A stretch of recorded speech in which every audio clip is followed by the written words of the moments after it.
Dante versus Clive. Devil May Cry versus Final Fantasy. Death battle. Oh boy, I got a treat for y'all today, chat. Today I'm watching this video with my brother. If you've been watching me for 5 plus 6, 7, 8 years, you know exactly who I'm talking about, or you probably never seen him. We really wanted to watch this video and I didn't want to leave y'all out. So here we are. Perfect.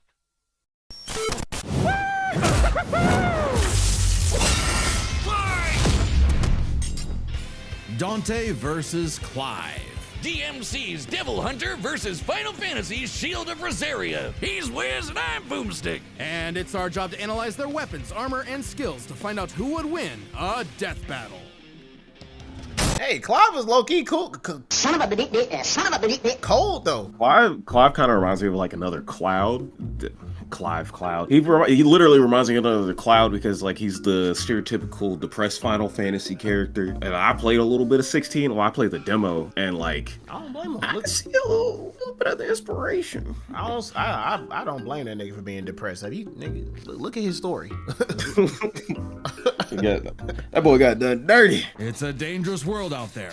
Cultists, demons, and Oh my God. evil businessmen lust for power. And every day brings a new cataclysm humanity must face. This world may seem like the end, but for a devil. Hold up, what was that? Wait, which one? Which part? This part with the anime. Ah, you bitch! Oh my gosh, I hate this computer right now. You talking about the part with the planet? With the planet? I think that was for the 2011 anime. Oh yeah. Humanity must face. This world may seem like the end. Yeah, that part? But for a Yeah. devil hunter like Dante, it's party time. Who'd expect anything less from the son of the legendary demon Sparta? Low key, I kind of didn't like the new Devil May Cry anime. A lot of throw that out there. A lot of folks saying that though. I just see it as a different timeline. I don't really think it's that bad. Even though, hold up. Even though they did butcher it a lot. Especially Lady. It's one thing. Yeah. She was cold, but for a different reason, and they kind of made my boy look like a bitch. I'm not gonna lie. Kinda, bro. She shot this nigga with a lot. Remember the episode where she shot that nigga with a tranquilizer and he couldn't dodge it. What the hell? Yeah, and then like people will say people will go as far as to say it's because Dante's at the beginning of his journey. Whatever. Even at the beginning of Dante's like freaking journey in the games, like he was able to outdo stuff. Yeah, like that. Exactly. Literally. Nigga got Sparta bust inside of him. What the fuck? That doesn't make any sense for this nigga not to dodge a tranquilizer by a regular human being. It don't matter how cold she is, bro. It's a regular human being. Up to justice and sealed away the demon lord Mundus. But then Sparta mysteriously died and his wife got iced by some demons, leaving Dante. Let's not forget the fact that this nigga she got pounded by a nigga, she got pounded by a demon lord. I'ma have to dig you down on some gangster shit.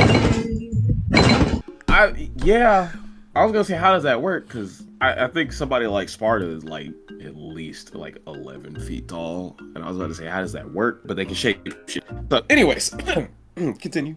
11 feet tall. It doesn't. Hey, as long as his meat is sizable enough to go in. Have you seen horses? Oh, nigga, you gay. Pause, bro. What? Wait a video, bro. And his brother Virgil separated. Despite a long gone family, Dante kept a chipper attitude and set up a business dedicated to one thing: killing demons. And with the blood of Sparta running through him, he's the best in the business. By harnessing his own demonic energy, Dante bolsters his speed, power, and durability, letting him block kaiju-sized punches. That nigga is 6'2", 184 pounds. He's in his 40s. I do remember that. AKA Tony Redgrave. I forgot what that's from. Likes pizza Sundays.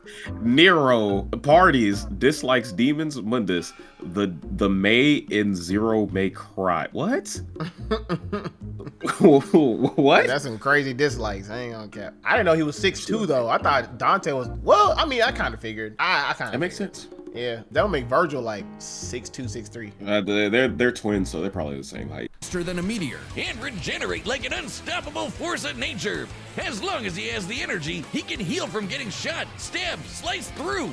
Basically anything. Even without his regeneration, he survived heat that would reduce the layman to ash. But no hunter is complete without an arsenal, and Dante's got one hell of a sword left by his dad, Rebellion. Plus ebony and ivory, 2 magic pistols with endless ammo clips. And they say the perfect gift doesn't exist. But Dante's full arsenal is far larger and stranger. Like King Cerberus, a shape-shifting set of elemental nunchucks. Cavalier, a pair of buzzsaws that are also a motorcycle. Balrog, fiery fisticuffs for boxing and capoeira. And Navan, a guitar. An electric guitar. There's also Lucifer, a backpack of endless laser swords that Dante got after slaying... Actually, we never see how he beat Lucifer. Yeah, you know someone's a badass when they off-screened the actual devil. Then there's my fave, Dr. Faust, a sentient hat that turns Dante into basically Orville Peck. Oh, and shoots crystallized demon blood. Dante needed this and much more when he got a warm welcome from the brother he thought long dead. In a twist of fate, Virgil was alive, but down a very different path. While Dante was partying, Virgil studied the blade, seeking the power he needed to exert his will, even if it meant killing his own brother, something he came close to doing in their first meeting. But the defeat only spurred Dante's awakening. He learned to teleport using Trickster, slow down time through Quicksilver, and double-team foes with Doppelganger. With a slick pose and the right timing, he can royal guard dang near anything, then use the absorbed energy to armor up as a dreadnought. And then there's Devil Trigger, a super form Dante achieves through his supernatural power. By tapping into his inner demon, Dante can fly and gains an enormous boost in speed and power. Naturally, his They also nerfed that exact form in the new anime. Like I say, it's pros and cons. I'm not finna sit here and say I hate the anime. It's just like they butchered it a lot to the point where it's like they need to stick to the source material more. Or everybody got to take liberties nowadays. Or freaking game animes, bro. I don't know if they did it or not. If they come out and say, oh, this is just a different perspective or a different timeline, which I think they actually did say that, then I'll be fine with it. But so far, bro, it's just, they butchered it, bro. Because they definitely butchered the damn Devil Trigger. How you get your ass whooped in the Devil Trigger? Come on, bro. It's the guy who made it also made the Castlevania anime, and like it's his own take on the story. He's taking like his own liberties with it. So that's why I try not to harp on it too much. match with Virgil went very differently, and that was far from Dante's peak. When Mundus got up to his old tricks, Dante battled the Demon Lord in a vast sea of stars, a universe Mundus created on a whim.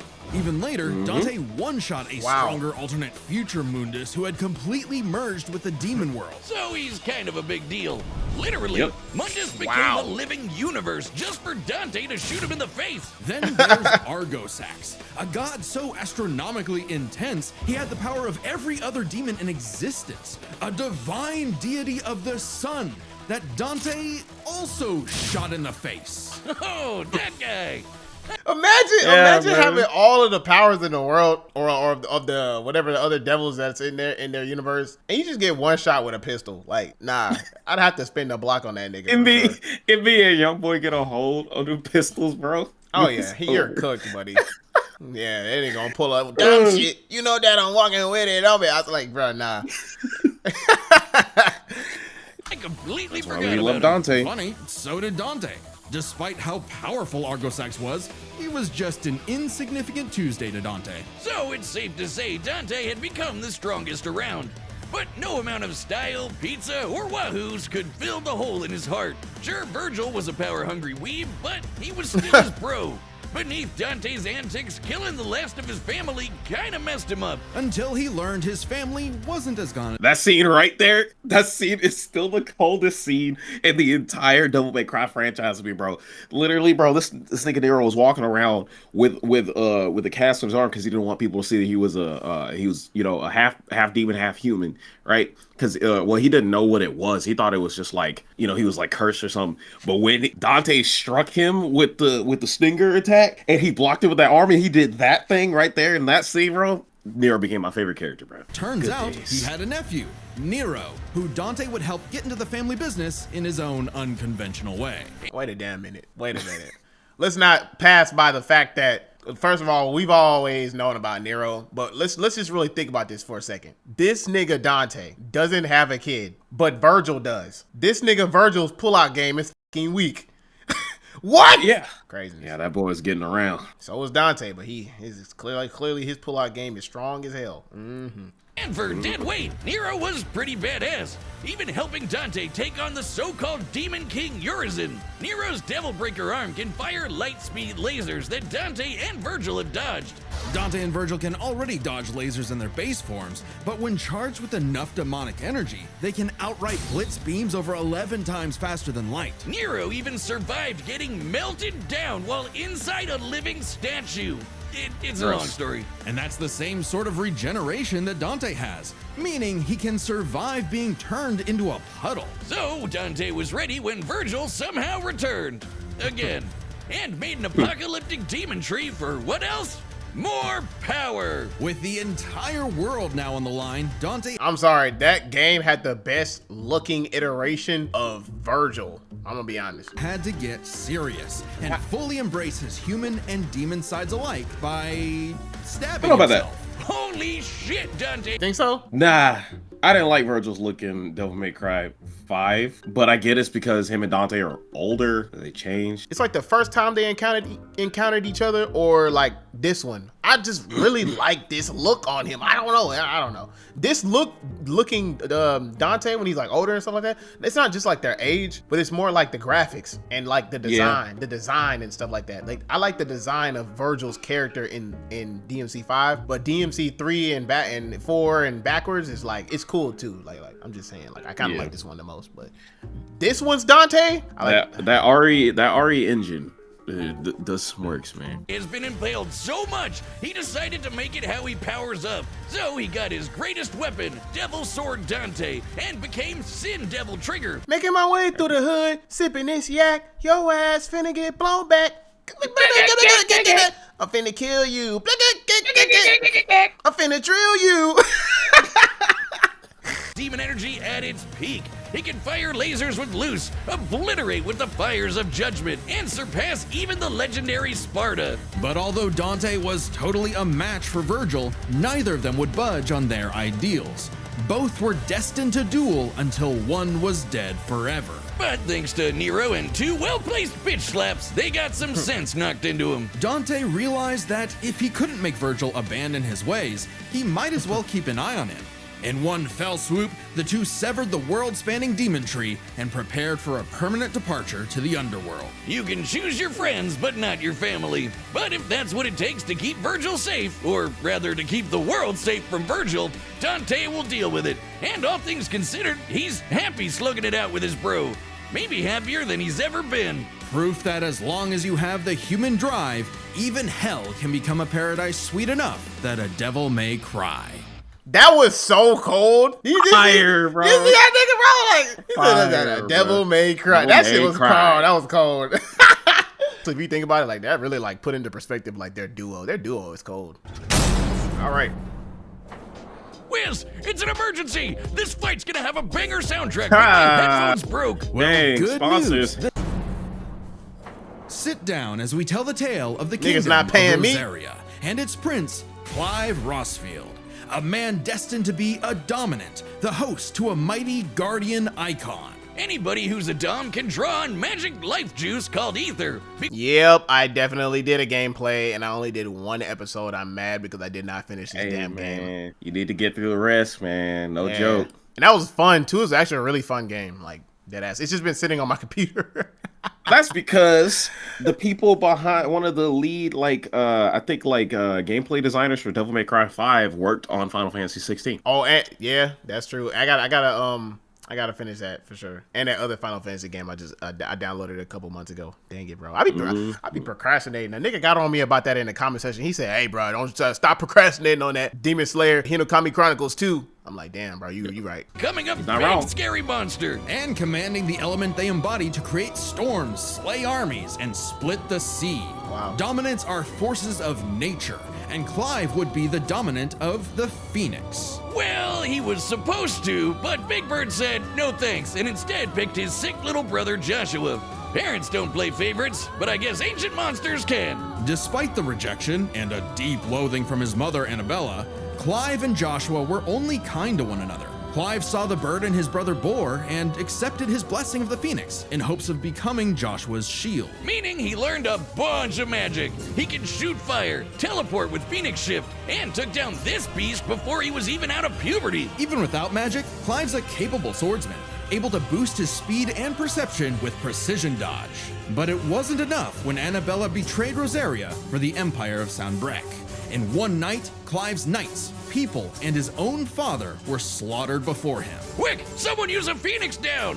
Those aren't in this game. Well, that's unfortunate. But the Phoenix icon sure is, because the trauma of everything made poor Joshua lose control. Clive wanted nothing more than to help his brother, and perhaps this desire awakened the icon that was in him all along, the fiery beast, Ifrit. Boy, is Ifrit a wild one. Just standing nearby will incinerate the average Joe. It can make fire barriers, regenerate lost limbs, decimate foes with a flaming spirit bomb, and shatter a walking mountain. The downside being Clive couldn't control it. He didn't even remember becoming Ifrit or battling the Phoenix in a fight that reduced everything he loved to cinders, leaving Joshua presumed dead.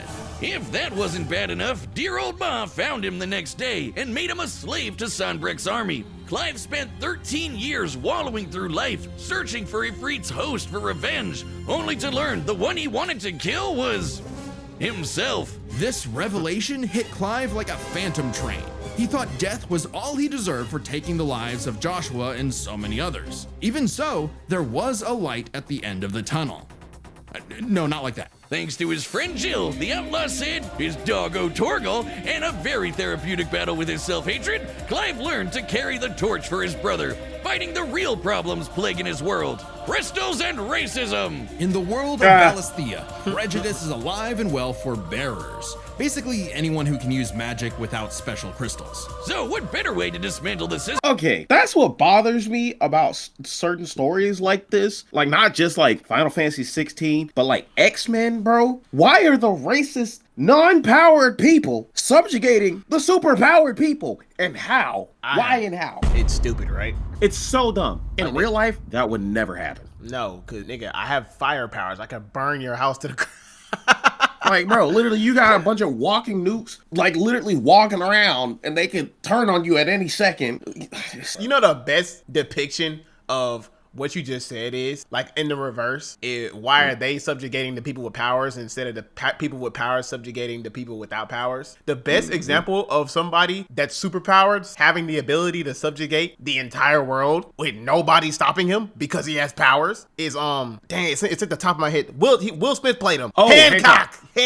Yeah. Nigga, Hancock. I watched Hancock like 2 or 3 times. But they put this nigga in jail. They hunted him down. They tried to kill him. And the only way he could die is if he was close to his lover that he hasn't seen in something years. The only way this nigga can get hurt if he's nerfed by his lover. Imagine his lover is on the other side of the world and he's on the other side of the other world. Bro, he's unstoppable. He literally walked out of jail. Nobody could do anything to this man. That's what would happen in real life. It's fantasy, bro. So, you know, whatever, I guess. What are all the niggas with magic powers nice guys or something? Like, what is everybody like wussies and Care Bears, nigga? What the fuck? I know it's a classism thing, I think, with these stories, bro. You know what? Hey, listen. I know a group of niggas. Don't say their names. I know a group of niggas that wouldn't let. Yep. If they had powers, it'd be over. Who's stopping them? Just saying. Errors and destroy the mother crystals, ruining the planet, all while picking up some nifty abilities. Through a mysterious power that lets him absorb icons, Clive took Garuda, an avian with sharp slashes and sharper talons. From Sid, he received Ramuth, so he could summon lightning. From his bae Jill, he got Shiva to freeze lava and even time itself. With Titan, he can block and absorb blows with earth-shattering fists. From this Dragon Prince, he got Bahamut and some deadly lasers. And through Odin, he can slow the flow of time and slice apart the fabric of space. Looks familiar. With these I was about to say the same thing, bro. Like, it looks very familiar. powers, Clive stepped up to lead the bearers, and even reunited with Joshua, who was alive all along. Surprise! Clive spent 5 years freeing the land. and became hot. Damn, this is exposing and a lot that I have not experienced yet. Spoilery, yeah, but very knowing you, spoilery. you're gonna forget. I'm definitely probably gonna forget 100%, and I'm gonna play the game, or I'm not gonna forget, and I'm just gonna be anticipating it as I play the game for sure. Like I ain't one of them niggas that's like, oh, you just messed it up, bro, because you just spoiled everything. Nah, nigga, if you spoil something for me, I actually like that to a certain degree because I just expect it to happen as I'm watching. It's an interesting piece of info that I find out. Like I didn't know the nigga brother was still alive. I thought the little nigga was dead. Well, that's cool. I like knowing things like in the future what happens. As hell while doing it. Well, no, not well, yeah, that way, but also through Ifrit. By using part of Ifrit's power, Clive can set himself aflame, activating Limit Break to boost his abilities. But Limit Break is far from Clive's limit. After absorbing the Phoenix essence from Joshua, he became Ifrit Risen. Now fully in control of the monster that had tormented him, he embraced his role as a shield for his brother and friends. Just in time to battle in space, block a planet-wiping blast, and overpower this dragon at the speed of light. That's no exaggeration. Ifrit Risen is literally stated to move at light speed. Not surprising when Clive has intercepted lasers over 3 times faster than that, and overpowered Omega, a god-slaying weapon that can destroy, and I quote, all of creation. But what made Clive strong enough to do all this? You know, besides the majestic man cleavage. Turns out, Clive's birth was orchestrated. He was intended to become the vessel of Ultima, an ancient, all-powerful being that created humanity, but abandoned them after they developed free will. Meaning everything that happened was the fault of one person. Wait a damn minute. Aizen? Yeah, I was about to say Aizen, yeah. Aizen? Wait. These nigga abandoned them when they got free will. Oh, so when they stopped being pawns and robots, he was like, nah, these niggas don't know how to behave and be obedient. I can't have this. They're on their own. I'm finna go get the milk. Like, bro, what? God, the bastard! But Clive wouldn't be a puppet. If God was in the way of humanity's freedom, then God was gonna die. Easier said than done. Oh shit! Ultima was stronger than anyone Clive had faced, able to warp all of reality to create a universe. But Clive had a secret not even Ultima foresaw. Over his journey, he developed a special state of mind, Logos. AKA someone powered by human will and the bonds of consciousness with others. Okay, that sounds like anime friendship crap, but trust me, it made Clive a badass who could surpass his limits, getting stronger over the course of just one fight. So much so that, despite struggling against Ultima initially, by the end of the fight, Clive took out Ultimalius, a more powerful amalgamation of Ultima and his entire species, all while Clive was in his base form. Ultima literally became Ultima squared, but Clive still kicked his ass. Using his bonds with his brother, his friends, and his unbridled will, Clive killed God. It's some Naruto shit. What's This is Gurren Lagann, bro. Oh, yeah, that's true. Think about it, bro. Ifrit and the Phoenix are literally Gurren Lagann because they merged into one powerful being. And then, on top of that, you had the whole thing about the brother dying the whole time, except that Joshua actually was alive or whatever. And they fought these beings in space. And then they got so far into the fabric of reality, they fought God. And then God turned into a superpower form of God. And then at the last fight, he beat God in his base form. Sounds familiar. Sounds very familiar. All right, Simone. A giant 999,999 damage punch! Okay, so it really was the power of friendship after all. Man, this guy's got a future in shonen. Well, except we don't really know what happened to Clive. Whether he lived or died, though, doesn't really matter. It was his journey and the world he created that made his life meaningful. Clive's dream of a future where everyone can live and die on their own terms had become a reality. And his stories were written up in a book by a certain Joshua Rossfield, which he titled Final Fantasy. What? Yep. Oh, Yep. wait a minute. Oh, wait, what? Elaborate, please. Elaborate, please. I think it's just Square Enix trying to be meta at that point. Like, they're trying to be meta about their series. It's just like, get it? It's Final Fantasy inside of Final Fantasy? Because... No? Okay. All right. Now that's wild. That's wild. The battle's coming up next, so call your winner now, folks, just like our sponsor, Treactz. Ah, these damn sponsors. Wow. Sponsors we both aren't getting paid for. That's... Ain't paying a damn thing. These niggas can eat a dirt.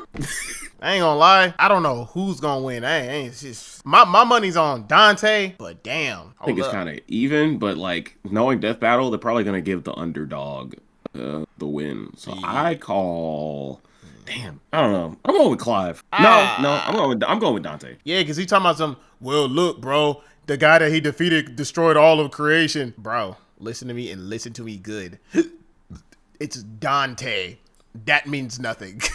But, again, like you said. Final Fantasy characters, bro, they're a lot stronger than people give them credit for. No, I agree. But Dante did shoot a nigga in the face who could, like, literally create universes with a thought. I was about to say, but so did Clive, because Clive did it in his base form.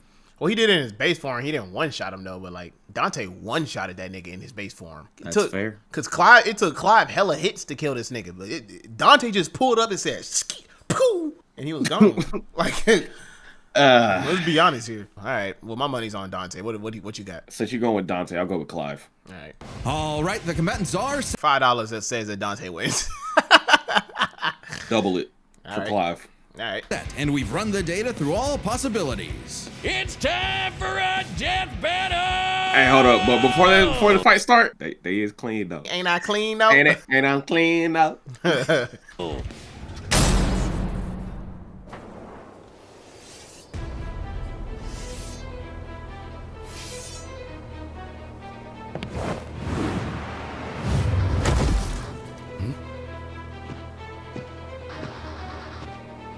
Hey, I heard your fiery friend is causing trouble, and I'm in the business of dealing with trouble. Leave now. I have a god to kill. The last thing that will stop me is a demon. The voice acting go crazy. It does.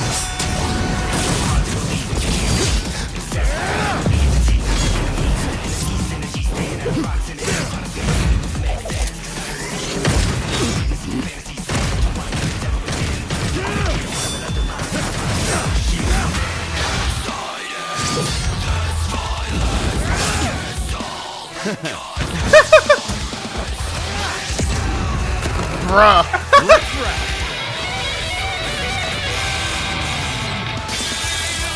Fancy yourself a bard?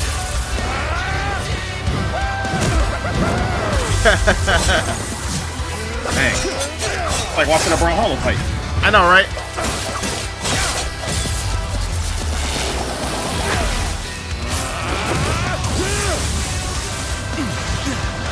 This nigga moonwalked and damn dodged.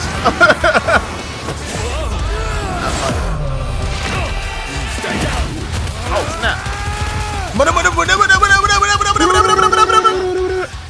Whoa. Oh yeah, No he hiding can in the clone shadows himself. anymore. Oh, yeah.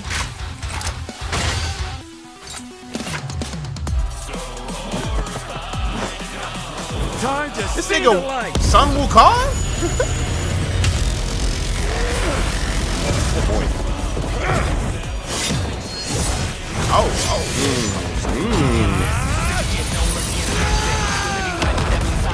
Ah, that's from the game.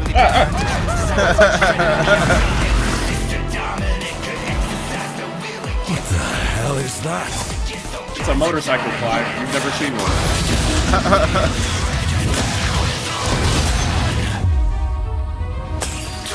Wow, that's fire. Look, pause. That was two references in one, okay? When they were slicing through the crystals, right? Because Clive is using basically his Virgil weapon, his version of Virgil's weapon right now, right? And Dante is using his sword, right? Yeah. And there are crystals falling. In the opening scene of Devil May Cry 3 and in the Virgil boss fight, they were slicing through water droplets because they were so fast. And then now they're doing the thing from Final Fantasy 16 where he charges up his freaking it's Zantetsuken, which is different in every Square Enix game, but I think they're about to do the Judgment Cut thing. Bruh, this is crazy. That's a crazy reference then, if you think about it. Yes. It's two references in one, bro. That's crazy. The draft. Now that's awesome, dude.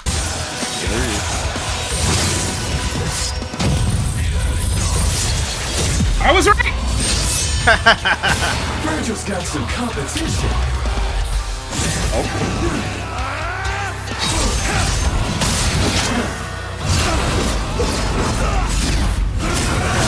Got his ass. I might be owing you $10. Nah, probably not. Can really do. So the devil cries for more. Let's give him everything we've got. Joshua! Oh yeah, that's right. I'm about to say. Clive hasn't transformed yet. Well, we know how Death Battle goes. Yep. Hey, yo, that's kind of clean. Wait a I minute. know, right? That's awesome.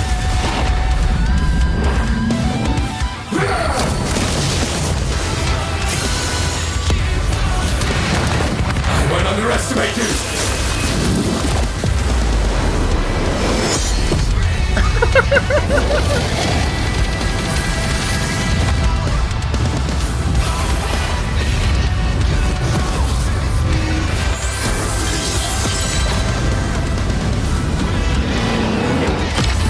Mega Flare!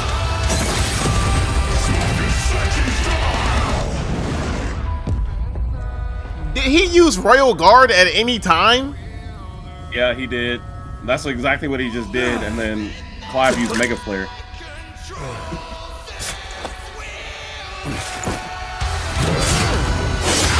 Fight, nigga! It's not looking good. It's looking grim. It's been a bash, Smokey. I need it. There's no way. Fire. No, what the hell? Not bad.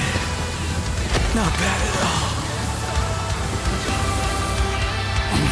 Okay, so Clive wins. Sometimes I think Death Battle be dick sucking, bro. It gotta be. Let's let him explain it. See Okay. what their reasoning is behind this. I was about to say, what the hell? He done got pierced so many times. What's so different about that attack specifically? Like this, that God will be nothing.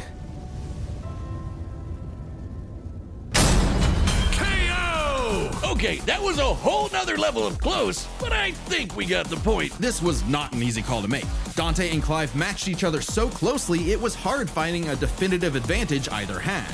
This is best explained through 3 categories, starting with stats. Both Dante and Clive could easily beat up universe-busting threats. Mundus and Ultimalius could create universes at a whim, and Dante and Clive defeated them sans their own super forms. Dante and Clive could both consistently intercept lasers at faster-than-light speeds. And Dante could always amp up with demon juice to briefly outspeed Clive anyway. But Clive could match that by boosting his own speed and reflexes through precision dodge. Both were so beyond the pale that neither could definitively overpower the other. Still, given their crazy powers, you'd think one of their abilities would break the deadlock. Not so much. Dante and Clive could generally match each other blow for blow, be it to teleport, slow down time, flash freeze the other, block and absorb hits, etc.